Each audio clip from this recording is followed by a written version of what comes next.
ये छांगुर धर्मांतरण कैसे करवा रहा था? छांगुर जैसे लोग कैसे करवाते हैं धर्मांतरण? छांगुर जो धर्मांतरण करा रहा था एक बड़े प्लान्ड वे में कर रहा था, ऑर्गेनाइज्ड वे में कर रहा था। छांगुर को जो फंडिंग आ रही थी वो दुबई से भी आ रही थी और कई और देशों से आ रही थी, वो एफसीआरए के जरिए आ रही थी। ये एफसीआरए कानून 2010 में इसलिए बनाया गया था, अलगाववादियों की, मिशनरियों की, जिहादियों की, माओवादियों की, नक्सलियों की, घुसपैठियों की, सबको फंडिंग मिलती रहे, इसलिए 2010 में कानून बनाया गया था एफसीआरए, जिसको हमने कोर्ट में चैलेंज किया हुआ है। कानून खत्म होना चाहिए। क्या है कानून सर ये? वो कानून बाहर से एनजीओज को फंडिंग लेने की परमिशन देता है कि आप बाहर से फंडिंग ले सकते हैं। छांगुर के टोटल 40 एनजीओ हैं, अलग अलग 40 एनजीओज में वो फंडिंग ले रहा था और कुल 500 करोड़ की फंडिंग उसने बाहर से लिया एफसीआरए के जरिए। दूसरा, अंदर से जो छांगुर की फंडिंग आई लगभग वो भी 500 करोड़ की है, वो भी हवाला के जरिए आई है। हवाला के जरिए आई है। टोटल 1000 करोड़ की फंडिंग हुई है और उस फंडिंग का उपयोग वो कर रहा था। 600 जिलों में छांगुर ने अपना नेटवर्क बना रखा था।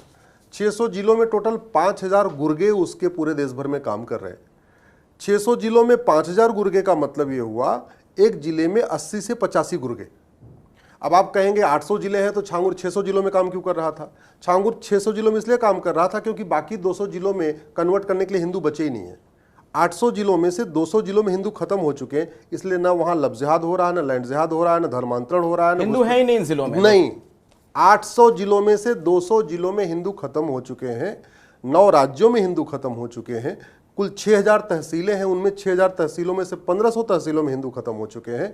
बॉर्डर पे कुल 300 तहसीलें हैं। उन 300 की 300 तहसीलों की डेमोग्राफी बदल चुकी है, चाहे वो असम का बॉर्डर हो, चाहे बंगाल का बॉर्डर हो, चाहे गोवा का बॉर्डर हो, महाराष्ट्र का बॉर्डर हो, राजस्थान का वाला बॉर्डर हो, या गुजरात का बॉर्डर हो, उत्तराखंड का बॉर्डर हो, या आपके यूपी का बॉर्डर हो, या बिहार का बॉर्डर, जो बॉर्डर का तहसीलें हैं 300, उनमें 300 की डेमोग्राफी बदल गई है। मतलब अल्पसंख्यक हो गए हिंदू, अल्पसंख्यक हो चुके हैं हिंदू। छांगुर एक नहीं है, आपको हर जिले में 2 से 3 छांगुर बैठे हुए हैं उन 600 जिलों में। 200 जिलों में तो जरूरत ही नहीं, क्योंकि हिंदू खत्म हो गए तो किसको धर्मांतरण कराएंगे, तो हिंदू खत्म हो चुके हैं। लेकिन बाकी के जो 600 जिले हैं, आपको हर जिले में 2-3 छांगुर मिलेंगे। और ये अगर किसी को विश्वास नहीं है तो छांगुर का narco polygraph brain mapping test करके पता कर ले, ये हो रहा है।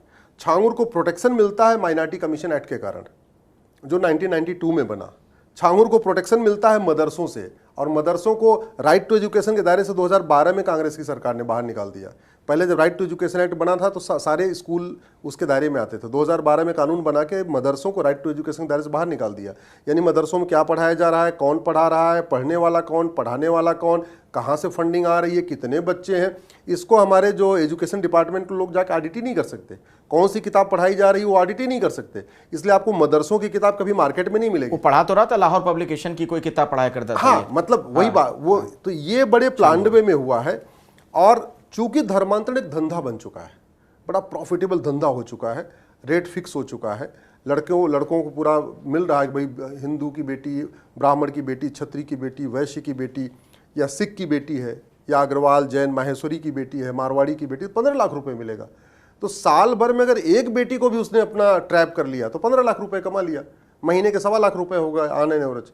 ये जो धंधा चल रहा है, इतना तो अच्छी नौकरी करके लोग नहीं पैसे नहीं कमा पाते। मैं तो ये एक बड़ा आकर्षण है जो ये गोरखधंधा चलता है, सबसे बड़ा आकर्षण है। और ये चल इसलिए रहा है क्योंकि धर्मांतरण राष्ट्रीय समस्या है, लेकिन इसके लिए हमारे पास सेंट्रल लेवल पे कोई कानून नहीं है।